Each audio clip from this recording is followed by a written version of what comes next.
Good morning, guys, and welcome to episode 57 of Costa Rica Real Estate and Investments with me, your host, Richard Beckson. Today, we're going to be talking with David Karr. If you've listened to some of the podcasts before, you'll remember that we've had him on there talking about Jaco, also investments, etc. So getting a bit of an update. He also recently acquired the Coldwell Banker franchise in that Jaco area. So congratulations. That's a huge step for you, David, and well deserved. I think Coldwell Banker has got a great broker. You've also got a great franchise there. So for new listeners, David's been in the area for over 15 years. He's one of the most knowledgeable guys that I know in that area. As I say, maybe the world's worst realtor, and I think that you'll see that. And the reason why, because he gives you the good, the bad, the ugly. He's not hiding anything. The reason being is David lives in Jaco, so he's going to have to see you. So of course, he wants to make sure that you're happy, so he tells you everything beforehand. But anyway, remember, if you have any questions for me, you can email me info@investingcostarica.com. That's info@investingcostarica.com. And I will also place all of David's contact details in the comments below. Let's get straight into it. Good morning, David. Good to have you on the podcast again. Good morning. How you doing, Richard? Good. I've got my coffee. It's a beautiful day outside. Summer is here in Costa Rica, so all things are good. Yeah, definitely. Summer is here, especially at the beach. It's been beautiful last couple of weeks. So yeah, pretty excited. Awesome. Well, it's been a while since we last talked on the podcast, not personally, because again, we talk constantly, but are things slowing down? Is there anything interesting that you're seeing in the market of Jaco? It'd be great to just get some feedback on that. Yeah, we had talked about new inventory, about that probably coming sooner or later. Yep. And we had a couple projects launched here in Jaco, a couple towers getting off the ground. Or at least getting ready to get off the ground. So one's taking reservations, the other one's starting to market sales. So going to be interesting. We haven't seen towers in Jaco for some time, so it's going to be interesting to see how that works out. Yeah, I have a question on that, David, because as soon as you come into Jaco, there is the ghost tower there on the left-hand side, of course. I mean, for people that are looking to buy pre-construction, or in this phase, I mean, how risky is it? What should they be aware of? Like, how should they basically cover their butts? Yeah, it's definitely something that you've got to be very, very careful with. What I'm telling people is, so for example, out of these two projects, I'm very conservative. There's only the one that I'm endorsing at this time. Yep. The other one, I'm pretty gun shy. So I'm pretty conservative in what I endorse. And I think you have to look at the developer, you have to look at that track record, you have to look at funding, all sorts of variables. But at the end of the day, like I've been telling people on this other one that I have endorsed, you've got to be able to stomach this, right? Yep. That pre-construction is just not for everyone. Even if you do feel comfortable, you do your homework, there's no guarantee. So if you're a nervous Nelly, if you're going to be nervous for the next 2 years while this gets under construction, it's not worth it, right? It's not the project for you. So I think you have to make sure that you're getting some representation.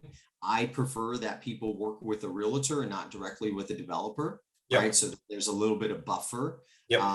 And it's just a lot of homework, right? And a lot of research. I mean, how much is someone putting down? Just saying this in this property, the project that you're endorsing here. I mean, how much are they putting down until they actually see? Because I mean, once construction starts building, because typically, if I'm correct, I mean, I remember, I don't know why I know how it works in Panama, but like you have to have like X% of the building sold, then you go to the bank and they release the rest of the money to build it. That's typically how it's done. So, I mean, when someone signs a contract, I suppose even before it's built, I mean, how much money are they putting down? It's going to vary. I think for the most part, you're definitely going to risk about 10 to 20%, right? Maybe 30% over the course of construction. Yep. But most of these are initially, once they're ready to break ground, they're going to need some sort of commitment of around 10%, right? Okay. And that's what this new one that I like is doing. The way that they're structured is they're asking for $10,000 reservation deposit, yep. to basically get in line, and then those people will have the first dibs or position to then select a unit when they launch sales. Once sales are launched and people have decided and they say, hey, look, I want to pick that unit, perfect, I want to proceed, then that's when money's going to have to go hard. Yeah. And that's going to be a risk. And there's just no roundabout way to say it.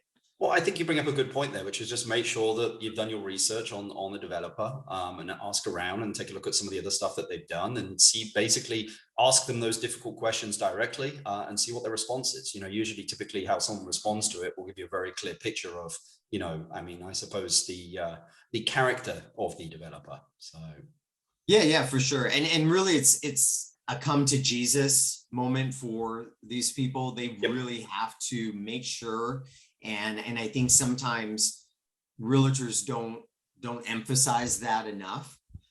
Sometimes people get excited and it's like, okay, we need to have this conversation and just really make sure that you're going to be okay with this. And there's some people that are fine with that. But there's some people that really need to have that kind of that gut check, that conversation. Well, as I mentioned, and that's why I love you, Dave, it's because, again, you're the good, the bad, the ugly of every single situation. You won't just give us the good, you'll give us the ugly and also the bad as well. So, I really, really appreciate that for the people that you work with, and I'm sure that they appreciate it as well. Sure. I think there's a lot of upside to doing it as well. There is risk, but where there is risk, there is upside as well. Because again, as soon as the thing is finished, you could probably flip it, no? Yeah, absolutely. Look, anytime that someone gets in that entry price point, they're going to get in at the lowest price point. That's the benefit that they get. That's the reward that they get for jumping in early. There's a one project that we've discussed, Ciudad Del Mar. It's not a tower, but essentially pre-construction development. We've talked about that.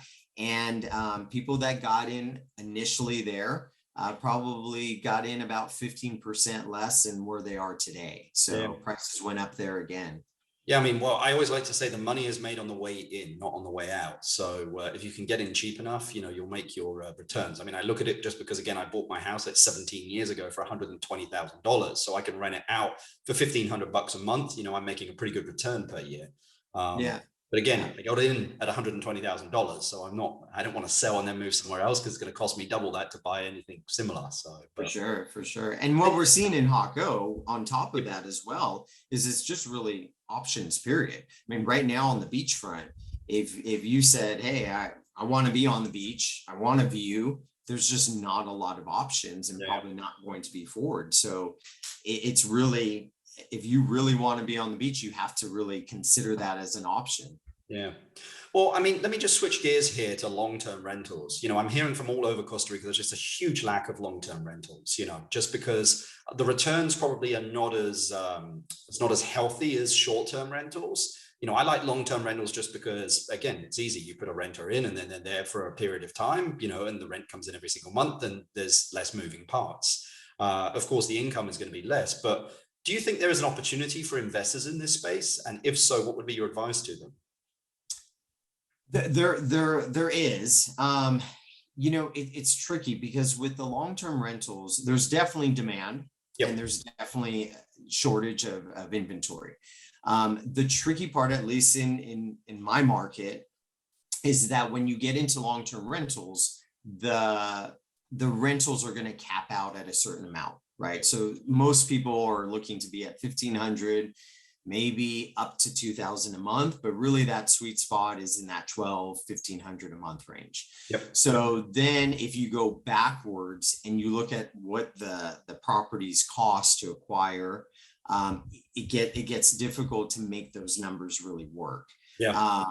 I've looked at and considered and talked with investors as far as I think the play there is really scaling it, where if you can find some land and maybe make a 6-plex or an 8-plex or some apartments, things of that nature, where you can get that cost down and get those units per unit price lower. That's where I think the best opportunity really is. But it's a different game because the long-term rentals, then you get into, people don't want to necessarily manage that because the vacation rental companies want to go where they can make their 35% selling Yeah. tours, things of that nature. So it tends to be more of a market that is catered towards people that live here and that can manage that on their own for the most part.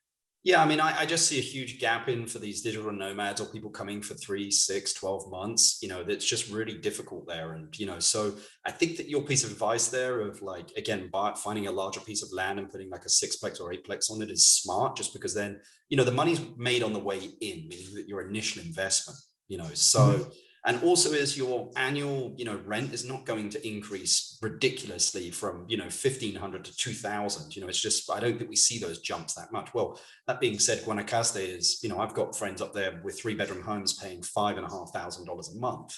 It's just, it's out of control out there. But I think maybe, the Jaco market's maybe a little bit different than the Guanacaste market when it comes to long-term rentals.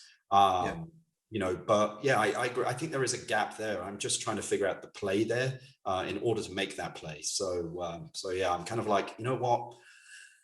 I started a fund a while back. Maybe it's time for a new fund that focuses on, mid to long-term rentals. But anyway, we'll not go down.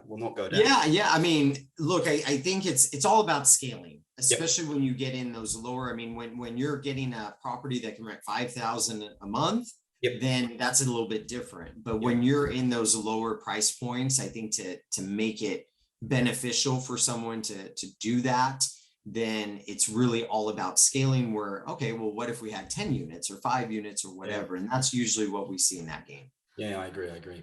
So we chatted, we chatted previously on the podcast about returns on rentals. I mean, and there are some, what I like to call kind of like return killers, things that are going to really impact your return.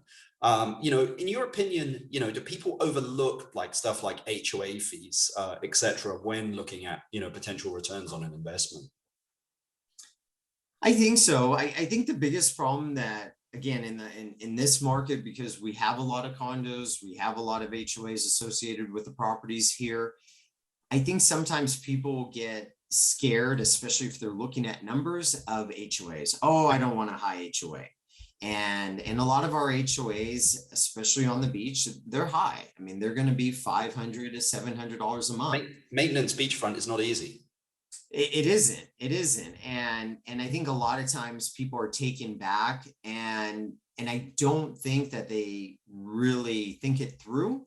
And give it enough time to analyze. And first of all, a lot of these projects, to understand why they are so high, is because a lot of them are small complexes. You can't compare to other destinations where you have 100, 150, 200 units. These on the beach are 25, 30, 35 units in a lot of cases. So that's really the cost. A lot of times they're including cable, internet, water, insurance. And then when you break it down and you see that you're getting your pools, your security, you're not having to worry about a roof, you're not worrying to have to paint your property.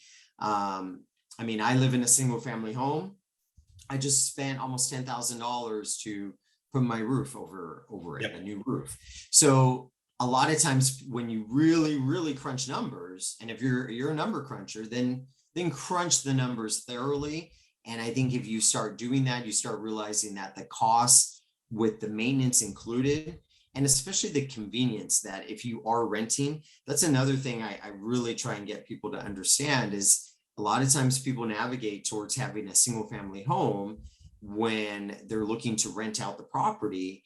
And I explain to them and say, look, the condos are just so much better suited for the vacation rental property. Correct. They're smaller, less maintenance, everything's there. When you've got a home, no one's looking after that. Maybe you've got a property manager, but you're going to turn around. When you come here, you're fixing things, and it's more house, more things to maintenance.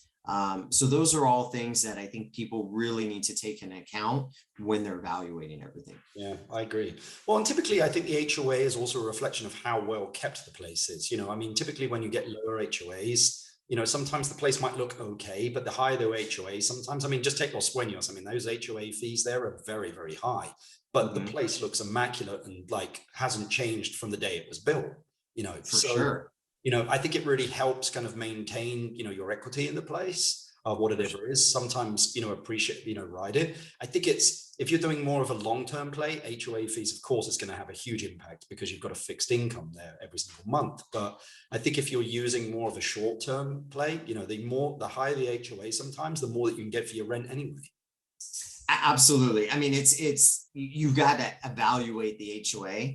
And also too, with that said, I think one thing that is frustrating that I've seen, and this is another tip that I would say for especially people that are involved with an HOA or looking to purchase property with an HOA, get involved, right? Yeah. I'm almost at the point where I need to tell people, look, if you're buying a property in Costa Rica that has an HOA, you need to accept that you have a responsibility to at least be involved with it. I'm not saying that you've got to, volunteer to be on the board, that you've got to, be in every meeting and do all that, but everyone should at the very least be involved in their annual meeting and make their voice heard, because there's just a lot of complacency with a lot of people here. They just disappear. They don't even get involved with the meeting. And that's not good. That's not good for the projects. That's just not good for anybody. Well, interesting you say that, because yesterday, someone I helped buy a condo in Pacifico in Coco called me, and she was like, I was on the HOA board meeting yesterday, and there was like 5 people on it. And I mean, there are hundreds of condos there, and there was only 5 on it. She was like, the interesting thing was this. They announced that they are about to build more homes and condos there. And they said for anyone that wants to get in, like pre-construction, because, it's an existing product, it's not something new, so the risk is pretty low, that they would have preferential, basically, kind of rates on or pricing on this stuff. So anyone that wasn't on the HOA, meeting yesterday wasn't able to hear that, because she was like, Richard, what do you think I should do? And I was just like, look, I mean, let's take a look and see what it is and what the pricing is. But, potentially you could buy something and then, you could flip it maybe, 18 months later and maybe make some money on it. Yeah, no, for sure. And just everything. And it keeps everything in check. Yep. Keeps things transparent, because what ends up happening is the people that are involved, they just run with it. And next thing you know, it can be a little dictatorship in some of these HOAs where, well, no one else is involved, no one else is calling the shots, and no one's challenging me, so I'll do whatever I want here.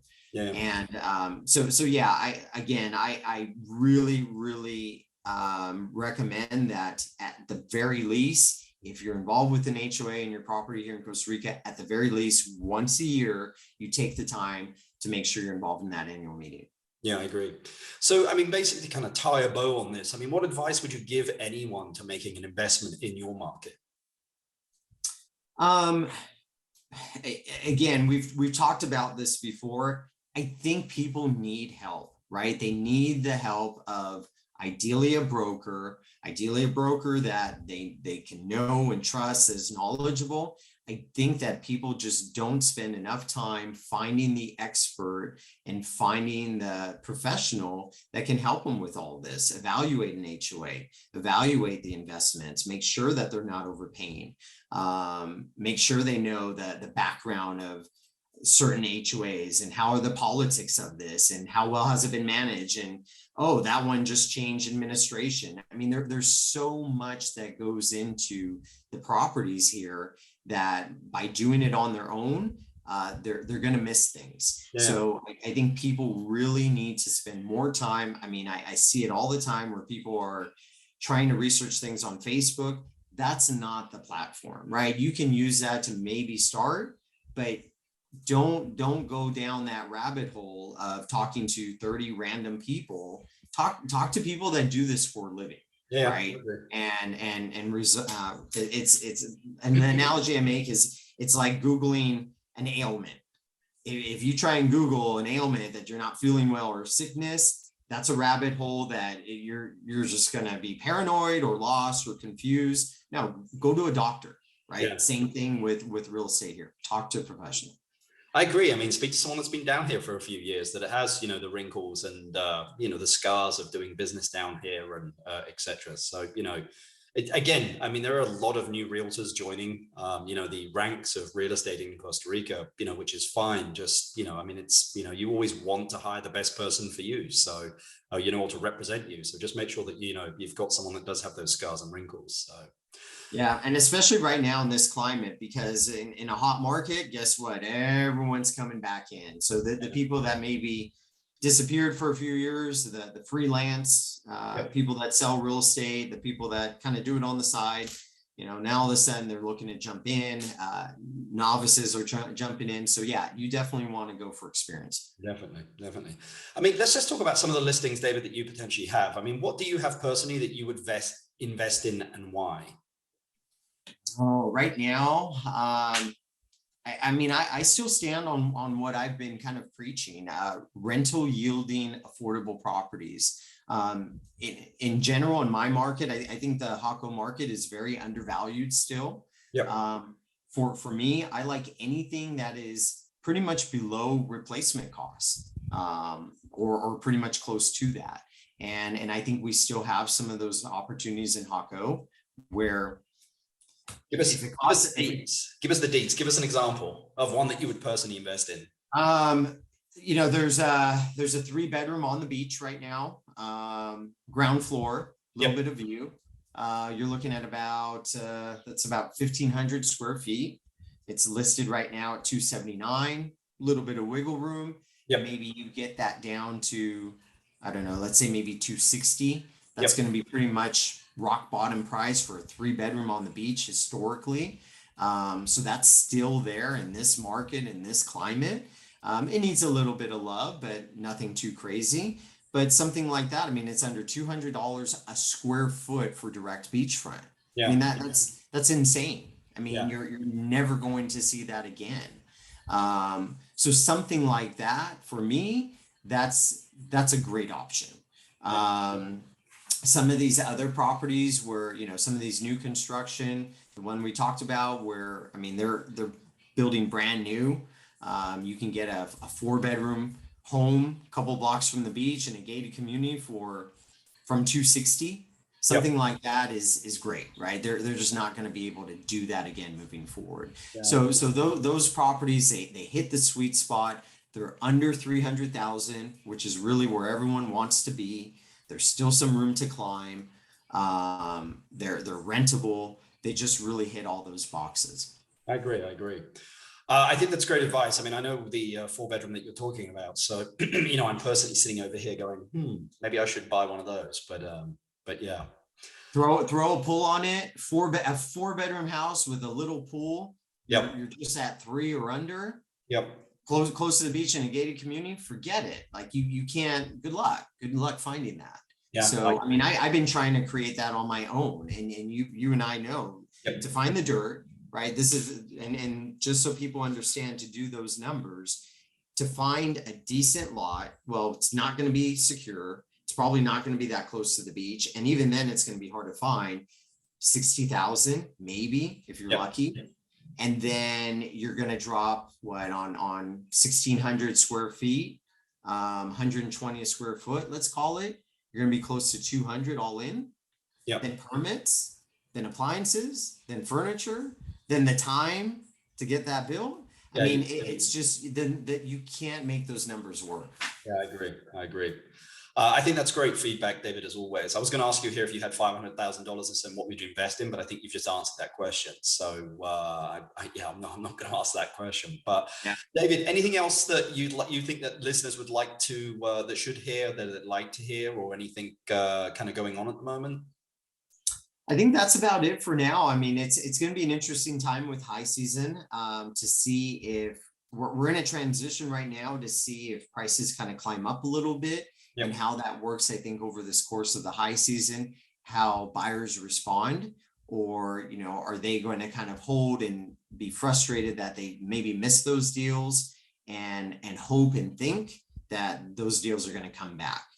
I don't think that they are. I mean, if in fact, I think it's silly to think that in any other market in the US, they're not going backwards, especially in the lower price tiers. Maybe in the high price tiers or in the middle tiers, but if it's under 300, yeah, I don't see that going backwards. Yeah, I mean, I'm not hearing much of a slowdown in the higher end stuff, quite the opposite. Yesterday someone was like, hey, Rich, I've got a $7.6 million home up in Guanacaste, that I'm selling at the moment. If you know anyone interested, let me know. And I was like, how much? Yeah, That's a very expensive price tag. yeah. We just put our 8-bedroom villa up for sale for 2.3 million. It sits on 2.5 hectares, has great rental income. But I was like, 7.6 and 2.3 are very different numbers, but I mean, it's a beautiful home. I mean, it's absolutely amazing. It's someone basically took a hose of money and sprayed it. We don't see those numbers very often. I mean, throughout the country. I mean, that's a different tier for sure. Yeah. So, well, David, it's been an absolute pleasure having you on the podcast, buddy. As always. We'll get you on again so at some point in the future, probably 6 months down the road, so we can get a bit of an update from you. I'll put all of your contact details in the description for anyone that wants to speak to David, and have a great day, buddy. Yeah. Hey, man, it's too bad that you couldn't get down here because we got turkey tomorrow. Ah, damn. Yeah. I look at my calendar here and it's just red the whole for the next 4 weeks. So yeah, we'll try I'll try and get some tamale at least. Thank you. All right, man. Have a good one. Man. Talk soon. Happy Thanksgiving. All right. Bye. Hey guys, another great podcast there with David. He's a wealth of information, and we had a huge focus there on returns because quite a few people are looking to make those returns. And there are some opportunities in that Jaco area. I really like some of the pre-construction stuff just because, again, I think you can get in at a low price, say, I don't know, at 250, and then as soon as it's built, you may be able to turn around and sell it for 325. There's an equity play there to be made, very similar to what we discussed with Jen in the previous podcast there. So I'm going to keep you up to date. Remember, guys, I spend my whole time traveling around Costa Rica. This weekend, I'm off to Dominicao. Then next weekend, I'm up in Guanacaste, and also looking at finishing my project in San Gerardo de Dota. I'm building luxury cabins up there. So I put my money where my mouth is and actually, invest into property here. I use a lot of the travel data that I have here to really find those areas that are beginning to grow, so that I can ride the appreciation as well. Because as I'd mentioned in previous podcasts, appreciation play here in Costa Rica is not huge, just because of the demand and supply. But anyone that wants to reach out or speak to me, feel free to at info@investingcostarica.com. That's info@investingcostarica.com. And as I mentioned, we'll have that website up and running within the next coming weeks. We're working on it at the moment, putting everything up there. For everyone else, have a great Thanksgiving, and we'll get another podcast out very, very soon. Thanks, guys.